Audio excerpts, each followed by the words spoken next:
Hello students. आज के इस क्लास में हम लोग सीखेंगे प्रोग्रामिंग लैंग्वेज आखिर होता क्या है। आप इसे रिवीजन के तौर पे भी ले सकते हैं। जैसे कोई एक आम भाषा होता है, कोई एक आम लैंग्वेज होता है, हिंदी, इंग्लिश, इंसानों के लिए होता है वो, या इंसानी भाषा होता है, बहुत सारा होता है। उसी तरह से कंप्यूटर के लिए भी भाषा है, या कंप्यूटर भी एक खास भाषा समझता है। और या जो भाषा कंप्यूटर के लिए है, या ऐसा लैंग्वेज जिसके मदद से हम प्रोग्राम बना सकते हैं, उसे ही हम लोग प्रोग्रामिंग लैंग्वेज कहते हैं। बात यहाँ पर यह आता है कि प्रोग्राम आखिर हम लोग क्यों बनाते हैं। तो प्रोग्राम क्यों बनाते हैं, ये जानने से पहले ये जानना जरूरी है कि प्रोग्राम आखिर होता क्या है। तो उसको समझने के लिए आपको समझना पड़ेगा कि कंप्यूटर ही आखिर क्या है। तो भाई, कंप्यूटर एक ऐसा इलेक्ट्रॉनिक मशीन है जिसे कुछ इस तरह से बनाया गया है। किसने बनाया है? इंसानों ने बनाया है। जिसे कुछ इस तरह से बनाया गया है कि वो आपके इंस्ट्रक्शंस को समझ सकता है। आप जो भी निर्देश देंगे वो उसे समझेगा और काम करेगा। आखिर ऐसा कैसे बन गया कंप्यूटर? एक्चुअली इसमें बहुत ज़्यादा डिटेल जाने का ज़रूरत नहीं है। मैं इसका बेसिक स्ट्रक्चर आपको समझाता हूँ और उम्मीद करता हूँ कि आपको समझ में आएगा। आइए यहाँ पर देख लें बेसिक स्ट्रक्चर ऑफ कंप्यूटर। तो जैसे ही आप बेसिक स्ट्रक्चर ऑफ कंप्यूटर देखेंगे तो आपको पता चलेगा कि कंप्यूटर में बेसिकली इनपुट, आउटपुट और प्रोसेसिंग के लिए व्यवस्था है। इस इमेज को ही देखते हैं सबसे पहले। देखिए, यही एक, ये जो आपको सामने आपके तस्वीर में दिख रहा है, this is the basic structure of almost all kind of computer. हर तरह कंप्यूटर का बेसिक स्ट्रक्चर होता है, चाहे वो माइक्रो कंप्यूटर हो, या सुपर कंप्यूटर हो, या बीच का कोई भी कंप्यूटर हो। उसमें एक प्रोसेसर होता है जो सारा प्रोसेसिंग का काम करता है। प्रोसेसिंग का काम मतलब, जिस प्रकार हमारे पास दिमाग है समझने के लिए, वैसे ही कंप्यूटर के पास भी दिमाग होता है समझने के लिए, और वही होता है कंप्यूटर का प्रोसेसर। कंप्यूटर का प्रोसेसर कैसे बनता है, वो कैसे समझ पाता है, ये हम लोग इस क्लास में नहीं कवर कर पाएंगे। बस आपको ये जानना है कि कंप्यूटर के पास एक प्रोसेसर होता है जो सारा प्रोसेसिंग का काम करता है। प्रोसेसिंग में क्या करना है उसे? प्रोसेसिंग का मतलब यही है कि जो भी उसको इंस्ट्रक्शन मिल रहा है उस मुताबिक काम करना, इंस्ट्रक्शन को समझना और उसके हिसाब से काम करना, यही होता है प्रोसेसिंग। कंप्यूटर आपके आदेश को फॉलो करने के लिए एक मशीन बनाया गया है। यूं समझ लीजिए कि मान लीजिए आपके घर में कोई नौकर है, या कोई किसी सर्वेंट को आपने रखा है किसी काम के लिए। आपने बोला कि भाई एक गिलास पानी लाओ, वो एक गिलास पानी आपके लिए लिया। बोला कि भाई चाय बनाओ, चाय बना के लिए, खाना बनाओ, खाना बना दिया। उसी प्रकार कंप्यूटर को भी आप जो चाहे उससे करवा सकते हैं। यही है, नौकर ही है समझिए उसे। तो वो थोड़ा अलग तरह का चीज हो गया, एक मशीन है वो वही काम कर सकता है जो वो कर सकता है। आई मीन, अब उससे आप उम्मीद करिएगा कि कंप्यूटर आपके लिए चाय बना के ला दे, ये भी संभव है आज की तारीख में। अगर हम ऐसा आर्टिफिशियल इंटेलिजेंस से रोबोट तैयार कर लें तो वो भी किया जा सकता है, बिल्कुल संभव है। बट आम कंप्यूटर्स के बारे में अगर हम बात करें, लैपटॉप, मोबाइल्स या डेस्कटॉप वगैरह के बारे में बात करें, तो उससे हम लोग वही काम करवा सकते हैं जिसके लिए उसे बनाया गया है। Data processing kind of, calculation करना, या और भी बहुत सारी चीजें हैं जो वो कर सकता है। तो वो सब वो करता कैसे है? वो करता है प्रोसेसर की मदद से। प्रोसेसर ही वो विशेष समझिए एक मशीन समझिए उसे, एक छोटा सा आईसी होता है वो। एक्चुअली कंप्यूटर का सबसे जरूरी पार्ट है वो प्रोसेसर, सेंट्रल प्रोसेसिंग यूनिट भी उसे कहते हैं, सीपीयू। जो एक छोटा सा आईसी होता है आमतौर पे, उसको ऐसा बनाया गया रहता है कि वो निर्देशों को समझता है और उसी अनुसार वो काम करता है। हालांकि इस डायग्राम में आप देख सकते हैं कि डिटेल्ड है। सीपीयू सिर्फ सीपीयू नहीं है, सीपीयू के अंदर एक मेमोरी यूनिट है, एक कंट्रोल यूनिट है, एक अरिथमेटिक एंड लॉजिकल यूनिट है। तो मेमोरी यूनिट का अलग कोई काम है, कंट्रोल यूनिट का अलग काम है, अरिथमेटिकल एंड लॉजिकल यूनिट का अलग काम है। जब हम लोग सीपीयू को डिटेल में पढ़ेंगे तब इन चीजों के बारे में विस्तार से समझेंगे। फिलहाल हम लोग ये समझना चाहिए कि इस सीपीयू की मदद से निर्देशों को कंप्यूटर समझता है और काम करता है। चलिए ठीक है भाई। जिस प्रकार हमारा दिमाग हर चीज को कंट्रोल, हाथ जैसे हम हाथ ऊपर उठाना चाहते हैं तो ये हम एक्चुअली उठा तो रहे हैं, बट हमारा दिमाग इसे निर्देशित कर रहा है, तब हम उठा रहे हैं। जो आदमी पैरालाइज्ड हो जाता है, जिसको लकवा मार देता है, वो चाह के भी हाथ उठा नहीं पाता है। क्यों? क्योंकि उसका दिमाग से हाथ का कनेक्शन कट जाता है, ठीक से नहीं रहता। इसलिए देखा जाए तो हर चीज हमारा दिमाग ही कंट्रोल करता है। उसी तरह से कंप्यूटर में भी हर चीज हमारा सेंट्रल प्रोसेसिंग यूनिट ही कंट्रोल करता है, या वो समझ के दूसरे डिवाइसेस को निर्देश देता है काम करने के लिए। तो यहाँ ये बात हो गया कि भाई कंप्यूटर निर्देशों को समझ रहा है। ओके, ये निर्देश आते कहाँ से है? ये इंस्ट्रक्शंस आते कहाँ से है? कौन देता है ये इंस्ट्रक्शन? कहाँ से आता है ये? तो इंस्ट्रक्शंस कौन देता है? निर्देश हम लोग देते हैं, यूजर, अब प्रोग्रामर। एक्चुअली निर्देशों के समूह को ही प्रोग्राम कहा जाता है। भाई ये करो, वो करो, ये करो, वो करो, ये निर्देश हो गया। एक सेट इसका बन गया तो वो हो गया प्रोग्राम। उदाहरण के तौर पे प्रोग्राम को समझने का एक उदाहरण मैं देना चाहूंगा आपको। मान लीजिए किसी को, आपको अपने घर पे किसी आदमी को रखा है काम करने के लिए। सपोज कि उसे आप उसको चाय बनाना तक नहीं आता है।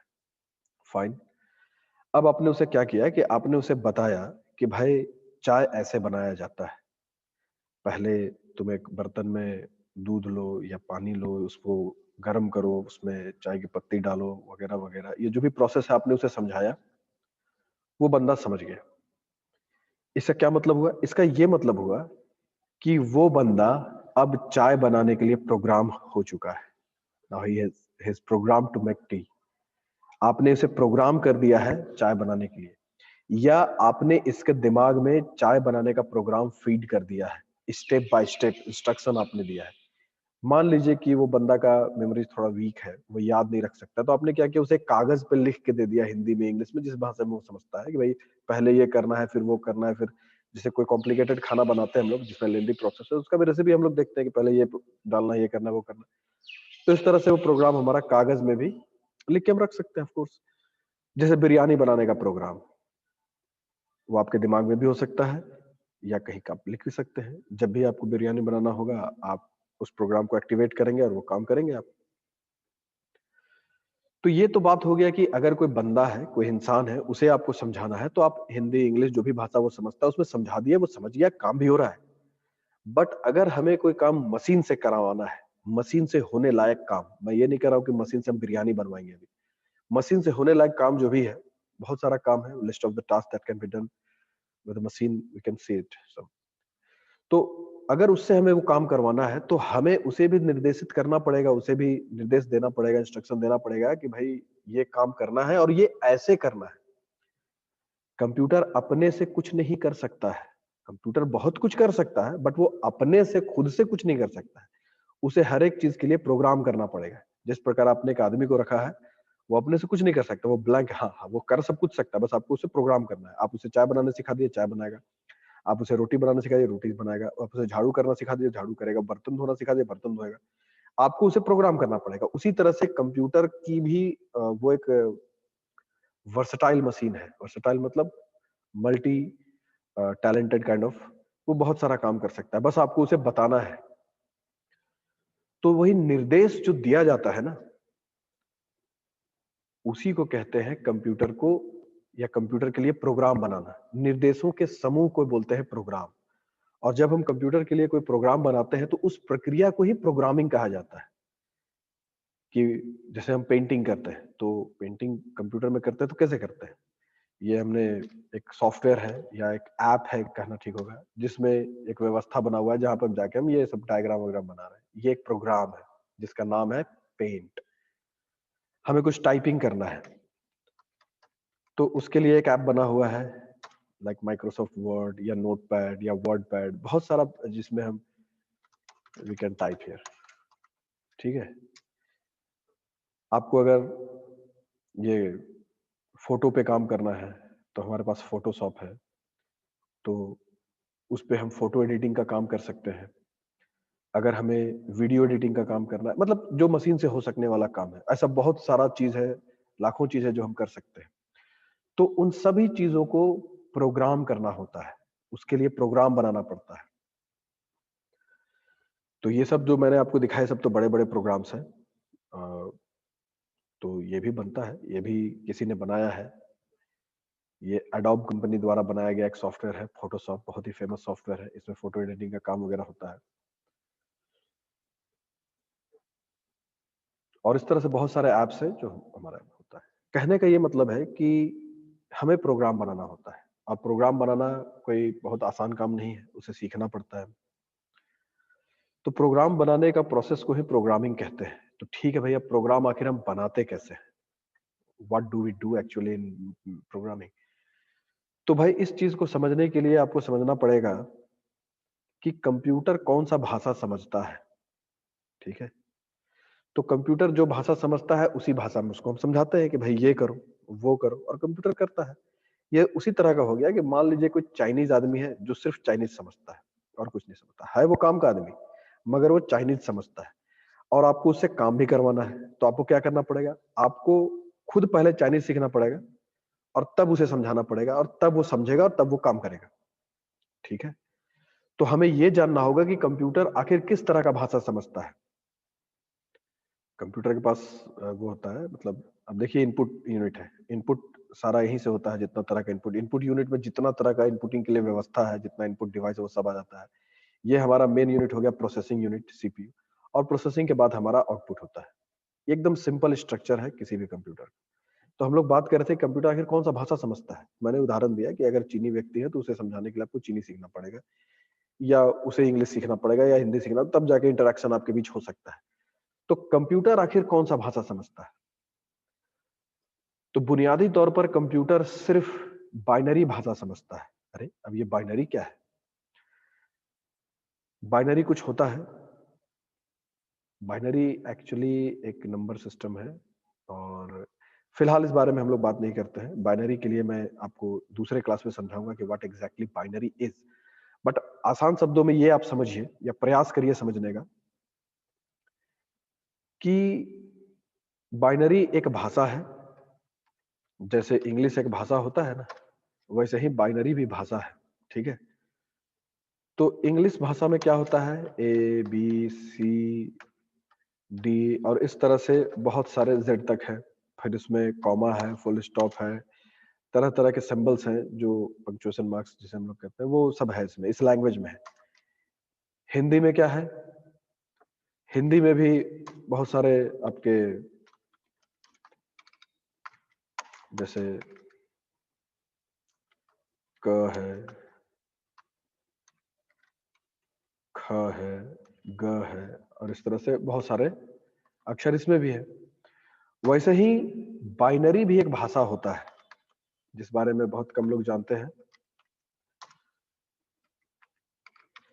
बाइनरी, इस भाषा में क्या होता है? ये क ख ग घ एबीसीडी नहीं होता है, उसमें सिर्फ दो ही अक्षर होते हैं, 0 और 1। अब इसी 0 और 1 की मदद से, आप यकीन करें या ना करें, मगर इसी 0 और 1 की मदद से हम किसी भी चीज को रिप्रेजेंट कर सकते हैं। किसी भी चीज को रिप्रेजेंट करने का मतलब, किसी भी चीज को हम लोग मतलब वो कर सकते हैं, दिखला सकते हैं। जैसे उदाहरण के तौर पे कोई नंबर है, आप इस चीज को समझने के लिए कैलकुलेटर प्रोग्राम खोलिएगा अपने सिस्टम में और यहाँ पर प्रोग्रामर कैलकुलेटर लगाइए। यहाँ देखिए हेक्साडेसिमल, डेसिमल, ऑक्टल और बाइनरी, 4 नंबर सिस्टम्स है। मान लीजिए अभी मैंने डेसिमल सेलेक्ट किया हुआ है, ये ब्लू बार देखिए डेसिमल है। मैंने कोई नंबर लिखा लाइक 85। तो 85 जो नंबर है उसे हम बाइनरी में कैसे लिख सकते हैं? उसे हम बाइनरी में इस प्रकार लिख सकते हैं। बाइनरी से रिलेटेड वीडियोस अपलोडेड है, आप चाहे तो देख के इसे समझ सकते हैं आखिर ये आया कैसे। 01 01 01 01 ये आया। कोई और नंबर है जैसे कि 23, या कोई बड़ा नंबर भी लिख ले हम लोग 4500 से, तो 4500 ऐसे लिखाएगा। या कोई छोटा नंबर जैसे 9 लिखना है तो 91001 होता है। तो ये होता है बाइनरी कन्वर्जन कैसे होता है, इसके लिए वीडियो ऑलरेडी अपलोडेड है। अगर नहीं समझ में आता तो मैं फिर से इसे समझाऊंगा। फिलहाल हम लोग इसमें इन्वॉल्व नहीं होते हैं। फिलहाल हम लोग ये सिर्फ समझते हैं कि बाइनरी एक नंबर सिस्टम है। एक्चुअली नंबरों को दर्शाने का एक सिस्टम है जिसमें दो ही अंक होते हैं, 0 और 1। और इसका नाम बाइनरी इसलिए पड़ा क्योंकि इसमें दो अंक होते हैं। बाय बना है, बाय का मतलब होता है टू, ठीक है। Mono, bi, tri, tetra, penta, hexa, hepta, octa, nona, deca, 1 2 3 4 होता है किसी दूसरे भाषा में, तो वहां पर बाई का मतलब होता है 2, और उसी से आया है बाइनरी। क्यों? क्योंकि इसमें सिर्फ 2 ही अक्षर होते हैं, 0 और 1, और इन 2 अक्षरों का पावर क्या है? पावर ये है कि इन 2 अक्षरों से हम किसी भी नंबर को समझ सकते हैं, किसी भी अक्षर को भी समझ सकते हैं। अक्षरों को कैसे समझेंगे? हालांकि वीडियोस अपलोडेड है सारा, मगर फिर भी मैं आपको आसान शब्दों में समझाना चाहूंगा। हम लोग अक्षरों को डायरेक्ट नहीं समझते। हम लोग क्या करते हैं, जैसे कैपिटल ए है, उसको हम लोग कोड दे दिए हैं, आस्की कोड या यूनिकोड आपने सुना होगा, 65। कैपिटल बी को हमने कोड दे दिया है लाइक 66। अब हम लोग करते क्या है कि आप देख लीजिए इसे कैलकुलेटर में वापस जाके, 65 का बाइनरी कोड क्या होता है? 65 1 0 0 0 0 0 1, ओके, 1 0 0, ये हो गया हमारा 65 का बाइनरी कोड। ये हो गया हमारा 66 का बाइनरी कोड, और इस तरह से ये कोड हमारा चलता रहता है, आगे बढ़ता रहता है, और हमें मतलब हम अक्षरों को इस तरह से समझते हैं, ए या बी को ऐसे समझते हैं, उसका एक कोड निर्धारित है और उसका हम बाइनरी बदलते हैं, और इनडायरेक्टली हम लोग ए समझते हैं, यानी कि कंप्यूटर के सर्किट में अगर इस तरह से 1 0 जाएगा तो ये समझेगा। अब ये 1 0 जाएगा मतलब ये 1 0 आखिर कंप्यूटर में कैसे जाता है? एक्चुअली ये 1 0 कंप्यूटर के अंदर विद्युत प्रवाह, इलेक्ट्रिक सिग्नल के रूप में रिप्रेजेंट होता है। जैसे लो वोल्ट है तो लो वोल्ट हमारा हो गया is equal to 0। Low volt का मतलब मे बी 5 वोल्ट हो सकता है, 0.5 वोल्ट, और हाई वोल्ट जो है वो 1 रिप्रेजेंट होता है, और वो हाई वोल्ट को हम लोग रिप्रेजेंट कर सकते हैं 1.5 वोल्ट से। यह निर्भर करता है कि आपका किस तरह का कंप्यूटर है, बड़ा छोटा कंप्यूटर, उस हिसाब से ये वोल्ट का सेटिंग रहता है। तो अगर कंप्यूटर के सर्किट में 9 वोल्ट गया है, बिजली से चलता है, एज आई सेड कि भाई कंप्यूटर एक इलेक्ट्रॉनिक मशीन है, वो बिजली से चलेगा, तो बिजली से चल रहा है तो बिजली ही वहां सब कुछ कर रहा है, इलेक्ट्रॉनिक मशीन है तो इलेक्ट्रिसिटी को ही यूटिलाइज किया जाता है चीजों को करने के लिए। तो अगर 0.5 वोल्ट का सिग्नल गया है तो कंप्यूटर समझता है, या उसका प्रोसेसर समझता है, या मेमोरी समझता है कि वो 0 है, और 1.5 वोल्ट गया है तो वो समझता है कि भाई वो 1 है। और विद्युत प्रवाह जो होता है, इलेक्ट्रिक फ्लो जो होता है, इलेक्ट्रिसिटी का जो फ्लो होता है, वही 1 और 0 का सिग्नल भेजता है। तो अगर कंप्यूटर के मेमोरी में ये सिग्नल गया है तो वो समझेगा कि वो ए है, अगर ये सिग्नल गया है तो वो समझेगा कि बी है, और इस तरह से हर एक अक्षर का एक कोड है। अगर आपको ये जानना है कि ये क्या कोड है तो मैं ये भी आपको दिखलाना चाहूंगा। एक कोडिंग सिस्टम है आस्की कोड।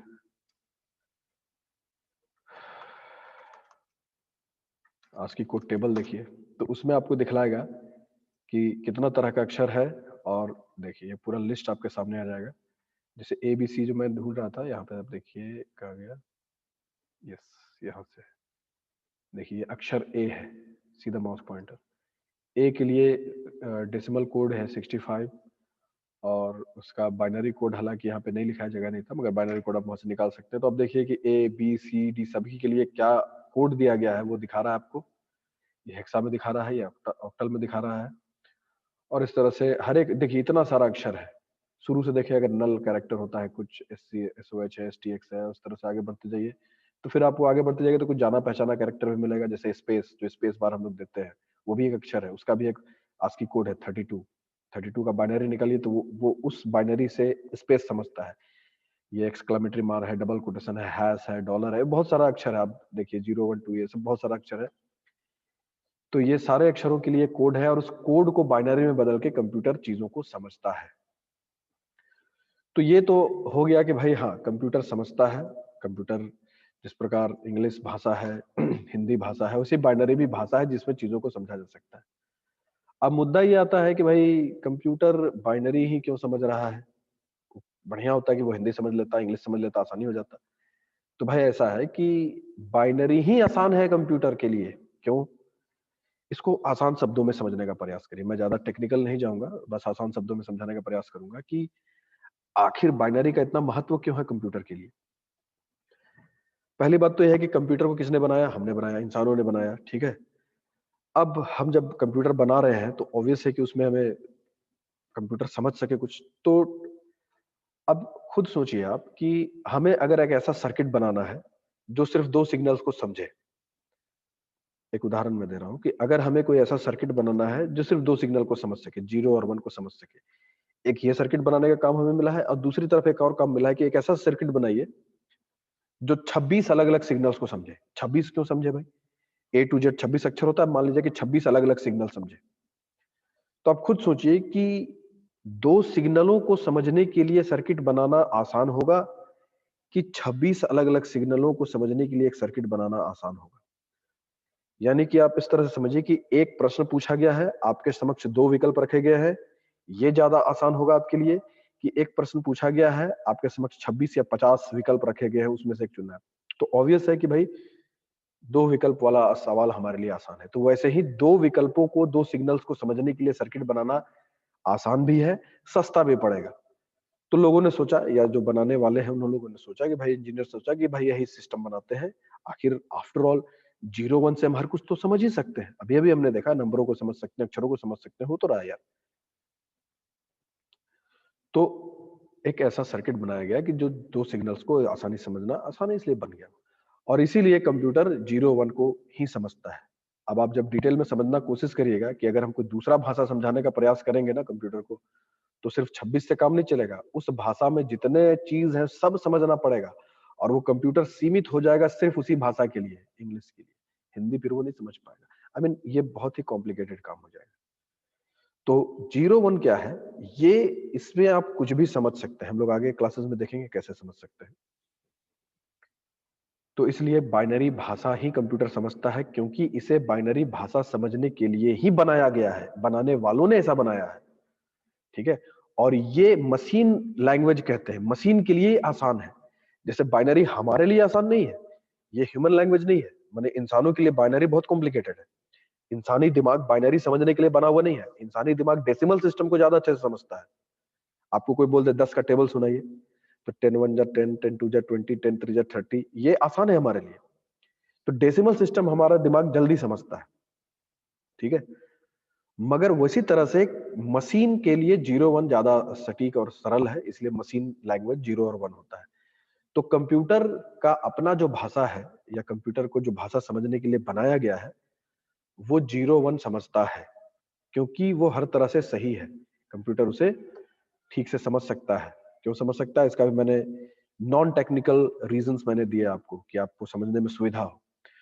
तो अब हम लोग आके रुक जाते हैं यहाँ पर कि कंप्यूटर एक ऐसा मशीन है जो बिजली से काम करता है, और जो, या जिसे बाइनरी भाषा समझने के लिए बनाया गया है। और बाइनरी भाषा की मदद से हम करीब करीब सभी चीजों को समझ सकते हैं। अभी तो मैंने आपको नंबर और अक्षर समझ सकते हैं ये बताया ना।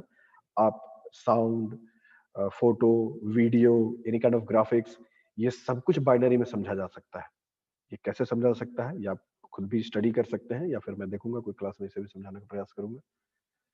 तो अब हम लोग का बात यहाँ पर आके थम रहा है कि भाई ठीक है, कंप्यूटर एक मशीन है जो हमारा काम को करने के लिए बनाया गया है, बहुत रफ्तार से वो काम करता है, और वो बाइनरी भाषा समझता है। ठीक है, अब उसे प्रोग्राम करने का जरूरत है, बिकॉज मैंने उदाहरण दिए हैं आपको कि अब एक आदमी काम का है, मगर उसको प्रोग्राम करना पड़ेगा तभी वो आपका काम करेगा। वैसे ही कंप्यूटर को प्रोग्राम करना पड़ेगा तभी वो काम करेगा। तो अब कंप्यूटर का भाषा बाइनरी है, तो हम बाइनरी भाषा में उसे प्रोग्राम कर सकते हैं और काम करवा सकते हैं।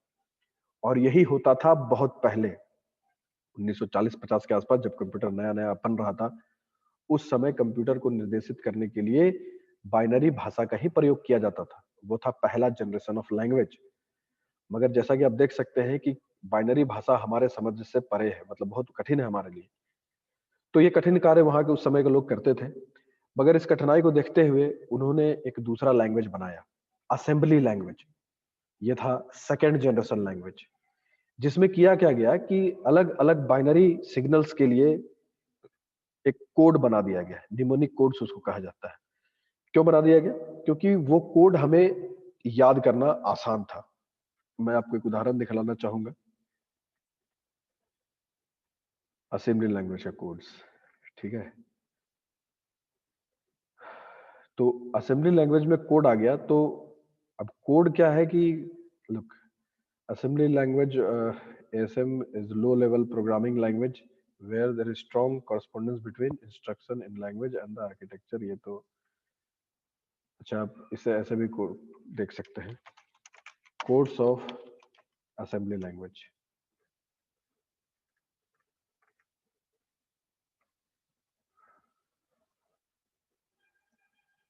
फिर से वही खुल जाएगा। खैर चलिए इधर से समझते हैं हम लोग।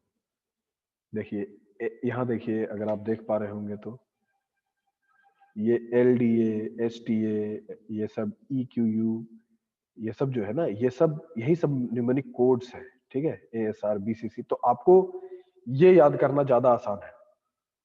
ओके, 0 1 के मुकाबले ये आसान है याद करना। ओके, ये सबका मतलब यहाँ समझाया हुआ है। तो मैं ये नहीं कह रहा कि ये बहुत आसान हो गया, ये भी कठिन ही है, ये भी मतलब आसान है, ऐसा बात नहीं है, बट ये बाइनरी के मुकाबले थोड़ा आसान था। फिर आप कहेंगे कि सर ये तो आप बोल रहे थे कि कंप्यूटर खाली बाइनरी समझता है, फिर ये कैसे समझ रहा है? यस, ये नहीं समझ रहा है कंप्यूटर, ये डायरेक्टली नहीं समझता है। तो कैसे समझता है? ये हमने अपने काम को आसान करने के लिए लैंग्वेज का इजाद किया, असेंबली लैंग्वेज का। थोड़ा आसान हुआ, बहुत आसान हुआ ऐसा बात नहीं है, थोड़ा आसान हुआ। उसके बाद असेंबली लैंग्वेज में हमने प्रोग्राम या उसे इंस्ट्रक्शन देना शुरू किया, तो हमारे लिए थोड़ा आसान तो पड़ा, क्योंकि हमें बाइनरी याद नहीं करना था। मगर कंप्यूटर उसे नहीं समझेगा। क्यों नहीं समझेगा? क्योंकि वो तो बाइनरी में नहीं है, इसलिए। तो एक असेंबलर नाम का प्रोग्राम बनाया गया, जो असेंबली लैंग्वेज में लिखे हुए प्रोग्राम को कन्वर्ट करता है मशीन लैंग्वेज में। असेंबली लैंग्वेज को भी लो लेवल लैंग्वेज ही कहते हैं हम लोग, बट वो मशीन लैंग्वेज यानी बाइनरी लैंग्वेज में कन्वर्ट करता है असेंबलर। ये भी एक प्रोग्राम ही है। अब ये सब कैसे बना, ये डिटेल में आप स्टडी खुद से भी कर सकते हैं। आसान शब्दों में आप ये समझिए कि शुरुआत में बाइनरी लैंग्वेज था, फर्स्ट जनरेशन, जो बहुत कठिन था। फिर उस कठिनाई को देखते हुए नया डेवलपमेंट हुआ असेंबली लैंग्वेज, जो उससे थोड़ा सरल था। यहाँ पर बाइनरी नहीं था, यहाँ पर न्यूमेरिक कोड्स थे, जिन्हें याद करना बाइनरी के मुकाबले ज्यादा आसान था, मगर कंप्यूटर इन्हें समझ नहीं रहा है। उसे उसे फिर असेंबलर के माध्यम से कन्वर्ट कराना पड़ रहा है मशीन, तब वो काम कर रहा है। ये भी कठिन था। इसको देखते हुए फिर हमारा तीसरा जनरेशन आया। अब देखिए, first generation machine language, second generation assembly language, third generation में आया C++, जैसे जावा जैसे प्रोग्रामिंग लैंग्वेजेस आए। इनके ये और हाई लेवल लैंग्वेज हो गया। ये हाई लेवल क्यों हो गया? क्योंकि ये इंग्लिश में है, इंग्लिश लाइक है। माने सी प्रोग्राम्स के कोड, जावा प्रोग्राम्स के कोड, या इस तरह के कोई भी लैंग्वेज के प्रोग्रामिंग कोड्स जो है, वो करीब करीब इंग्लिश जैसा लिखा होता है। तो ये और भी आसान हो गया। तो कंप्यूटर को इंस्ट्रक्शन देना हमारे लिए और भी आसान हो गया, क्योंकि ये C++, जावा जैसे लैंग्वेजेस इंग्लिश नेचुरल लैंग्वेज जैसे थे। मगर इनके लिखे हुए प्रोग्राम को कंप्यूटर डायरेक्ट तो नहीं समझेगा। तो फिर तो इसको कन्वर्ट करने के लिए भी कंपाइलर नाम का ट्रांसलेटर आया। लैंग्वेज ट्रांसलेटर, कंपाइलर, इंटरप्रेटर, ये लैंग्वेज ट्रांसलेटर्स हैं जो हाई लेवल लैंग्वेज के कोड्स को मशीन लैंग्वेज में कन्वर्ट करते हैं, तब जाके मशीन आपके इंस्ट्रक्शन को समझता है और काम करता है। तो अभी हम लोग अगर प्रोग्रामिंग सीखना चाहते हैं, तो हमें कोई भी एक, इसमें से सबसे बढ़िया सी है, C++ भी है, जावा भी है, कोई एक सीख लीजिए। आप लोग एक लैंग्वेज सीख लीजिएगा, सारा एक ही जैसा रहता है करीब करीब, तो काम हो जाएगा। तो अब अगर आप कोई भी एक लैंग्वेज सीख लेते हैं, तो आप प्रोग्रामर बन सकते हैं, आप प्रोग्रामिंग कर सकते हैं, कंप्यूटर को इंस्ट्रक्शन दे सकते हैं। और इसीलिए हमें प्रोग्रामिंग सीखने का जरूरत है। अगर हम कंप्यूटर से कोई काम करवाना चाहते हैं अपनी मर्जी से, तो हमें उसे प्रोग्राम करना सीखना होगा, और हमें कोई भाषा सीखना पड़ेगा, ताकि हम उसको सिखा सकें कि भाई ये करो वो करो। इसलिए हम लोग सीखते हैं। और एडवांस काम करने के लिए फिर हमारे पास फोर्थ जनरेशन लैंग्वेज है। उसका आप देख सकते हैं एग्जांपल, जैसे कि पर्ल है, पाइथन है, रूबी है, एसक्यूएल है, ये सब भी है, ये सब भी सीख सकते हैं आप। फिर फिफ्थ जनरेशन लैंग्वेज है, ये विजुअल टूल्स के साथ आता है। उसका एग्जांपल देख लीजिए, मर्क्यूरी है, OPS 5 है, प्रोलॉग है। अब ये क्या है, OPS क्या है, प्रोलॉग क्या, ये भी आपको स्टडी कर। These all R programming languages. Generation is little advance, तो वो एडवांस काम के लिए है।